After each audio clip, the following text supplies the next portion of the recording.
one thing I forgot to mention about the second dungeon is that in the Japanese version of the game, there's actually blue Octoroks there. And just like in Zelda 1, different colors of the same species of enemies often take more hits to die.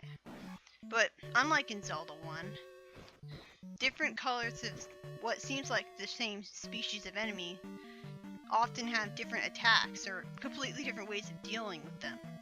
Like, you probably noticed that the red Dara is a lot harder to deal with than the pink Daira. However you pronounce it. It's probably Daira because it's from a Japanese game. But anyways, the red Dairas throw their axes at you, and the pink Dairas don't. And you have to sort of time your attacks so that you don't get hit by the axe when you're trying to hurt them. And this is the most annoying enemy in the game. Well, no, there isn't an enemy worse than this. I hate this enemy. He is the definition of cheap.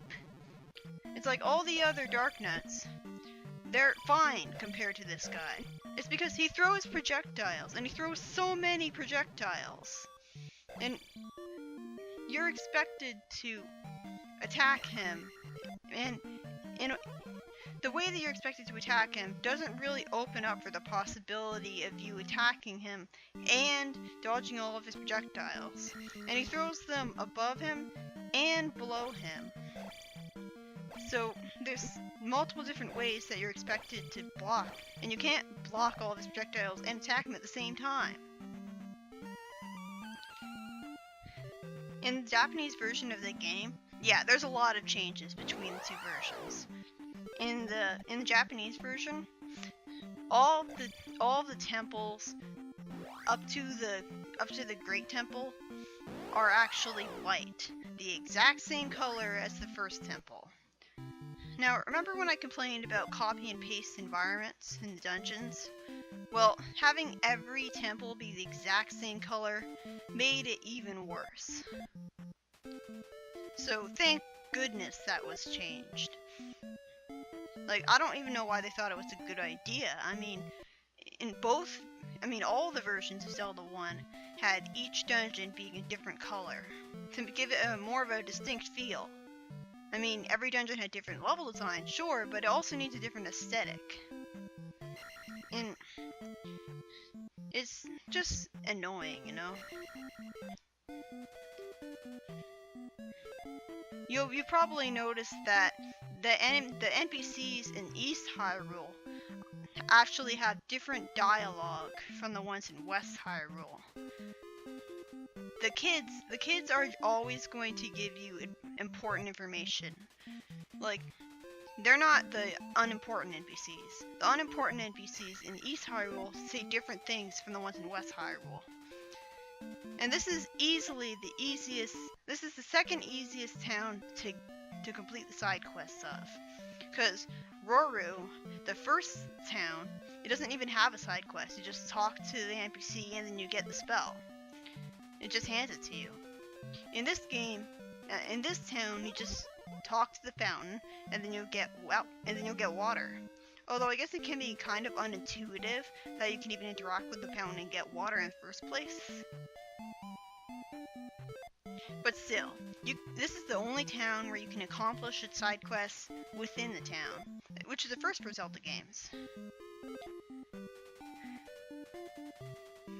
And again, like, the River Devil eats those who are weak. No, it doesn't. The river monster that she's talking about, it doesn't do anything to you other than block your path.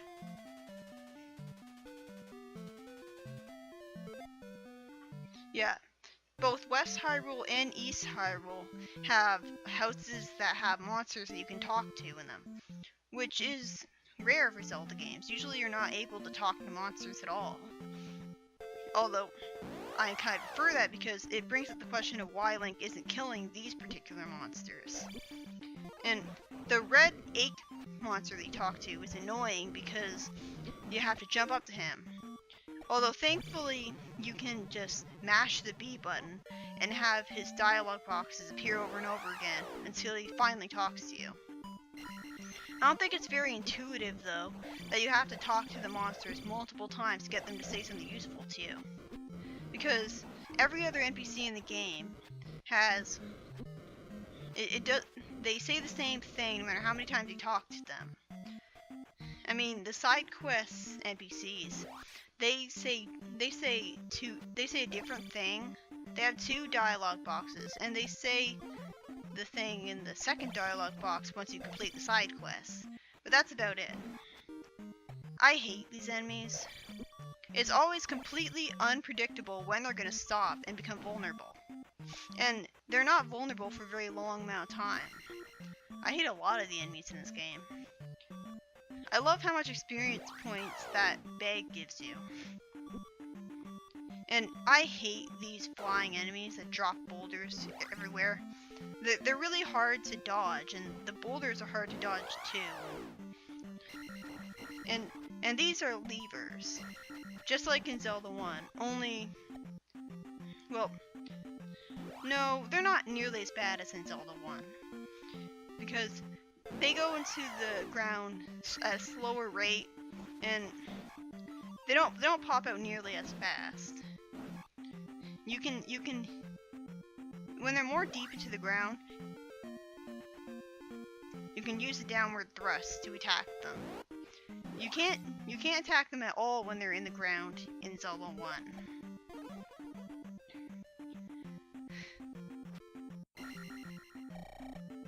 Experience big. Wonderful. And the annoying thing about the secret areas that have experience bags is that, again, it's the Link doll problem. They vanish. Like, they don't respawn when you get a game over. So, if you die after getting that experience point bag without leveling up first, it essentially went to waste. My absolute least favorite thing about East Hyrule that makes me absolutely loathe it is the enemies that require you to use a fire spell to hurt them. In the Japanese version of the game, they didn't have to use a fire spell against these guys at all. Like, really? They were so lucky compared to us when it comes to that. I mean, everything else about the game was inferior. I mean, in the Japanese version of the game, there were actually load times. Like, when you went to a new area, there would be a black screen, and it would have the text "wait" on it, and you would have to wait for it to load up, because when it was released on the Japanese version of the NES, the Famicom, it was a disc-based system, which tends to have more load times, whereas the American and PAL version of the game, it's not disc-based, it's cartridge-based. It loads straight from the cartridge, and so the load times are almost instantaneous in this game, which is good. I mean, that's an advantage that older games have over newer ones. There's almost no load times whatsoever. It's just that, yeah, the Japanese version of the game is so much harder, and it's like, why did they have to have easier for that one thing? I mean, I guess it's a nice way of making up to them, but the level up system in the Japanese version is so bad because, oh, you can customize your character, but you're severely punished for doing so. Because if you lose all your lives, then all of your levels are reduced to the lowest level of the lowest stat that you have. So if you only focus on leveling up attack and barely level up your life, then when you get a game over, then your attack power will be just as weak as your defense. So it punishes you for making use of the fact that you can customize your stats. And I didn't state it enough last time I encountered these things, but I hate the bubbles. I really do. Like, you have to be careful around the platforming sections because they can knock you into the water and kill you. The blue Octoroks are different from the red Octoroks because they constantly move as they shoot. And they can fire projectiles. And they're also kind of designed weird compared to most of the Octoroks in the game. In the franchise, I mean. Because most of the... Yep. This is another town where all of the unimportant villagers turn into bats. How are you supposed to know that you can actually read that text there? The house looks empty. And you might be assuming, oh, obviously it's got something there, it's empty. Well, no, because there are actually plenty of houses in the game that are completely empty and have no text to read in them at all. More sprite flickering! Yay! This isn't hurting my eyes at all. And again, I don't remember that ever happening in the Game Boy Advance port.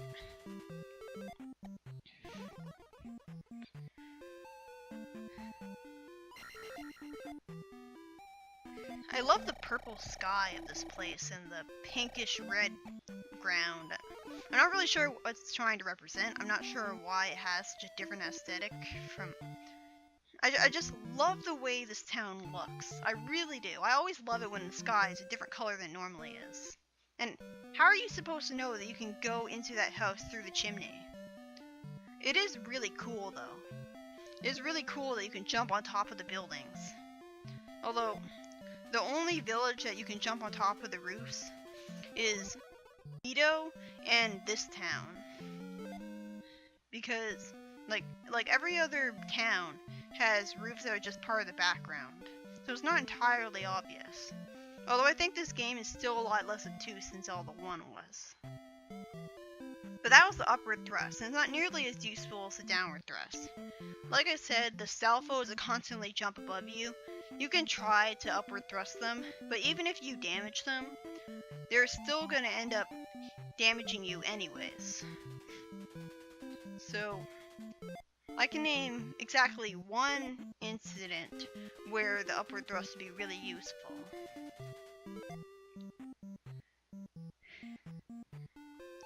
I like most of the sprites of the villagers in this game. And granted, it's a lot of copy and paste, but, oh yeah, you can actually completely skip certain areas of the overworld by just taking advantage of the random encounters and moving at exactly the right time. It's trickier than it looks, but it is really satisfying when you do it. It saves you a lot of time. Yeah, East Hyrule is a lot tougher. And look at how far that blue spider will jump. I don't think I talked about the crows that fall down and hurt you yet. Basically, when you get a strong enemy encounter in the forest in West Hyrule, like the forest near the river town, you'll get enemies called Mobies, and they're crows that fly down at you, and they rush at you, and they're pretty annoying as well. I think they're one of those enemies that take away experience points if you get hit by them. All of the enemies that require fire to hurt, all of them are annoying. I hate how the Tektites are extremely dickish in a side-scroller platformer. They jump so high, and they jump towards you, and once they jump towards you, there's nothing you can do to avoid getting hurt by them. You pretty much have to have made the decision to explore every single part of Maze Island in order to find this. In the Japanese version, this kid actually has ropes around him, so he's tied up. And it's to justify the fact that you have to attack him with your sword to collect him, because you have to attack items in the Japanese version to collect them. And I like how the Japanese version actually tried to make sense of the fact that you have to stab the kid to rescue him and bring him to his people. You know, at least they justified it. That's a nice touch. Although I still would have preferred if they kept him tied up in the international version, because it makes a little more sense that he didn't run away from the monsters. Although, why did the monsters kidnap him in the first place? I mean, was it to eat him? Because if that was the case, they would have eaten him by now. I mean, it sounds like they just kidnapped him purely for the evils and with no real reason. And I hate it when villains do villainous things for absolutely no reason at all. It's just incredibly unrealistic and illogical and kind of condescending towards the audience. Like, the monsters really had no actual reason to kidnap the kid. And if they wanted to eat him, then why haven't they killed him already? But like all of the enemies that you have to use a fire spell against, all of them are incredibly annoying. I hate the Tektites, and I hate the enemies that crouch and shoot projectiles at you. I just hate them all. Luckily, you can bounce off them with the downward thrust and sort of skip having to deal with them. So you don't have to waste magic on the fire spells to deal with them. You can just go right past them. And at a certain point in the game, you're gonna lose all motivation to actually fight every enemy you see. Because they're not gonna see, this is why I hate that enemy. You just fall into it. But anyways, eventually you're going to get to the point where the amount of experience points you generally get from enemies is not nearly enough to justify beating every single one. We're not quite at that point yet.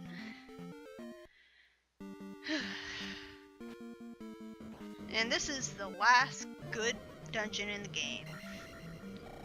I think after this point, the dungeons get a little too big for their own good, and it makes the fact that they have copy and paste environments with no map whatsoever a lot more inexcusable, because it takes forever going through every single room and trying to memorize exactly what rooms you went through. But this is at least a good dungeon. See ya for the next part.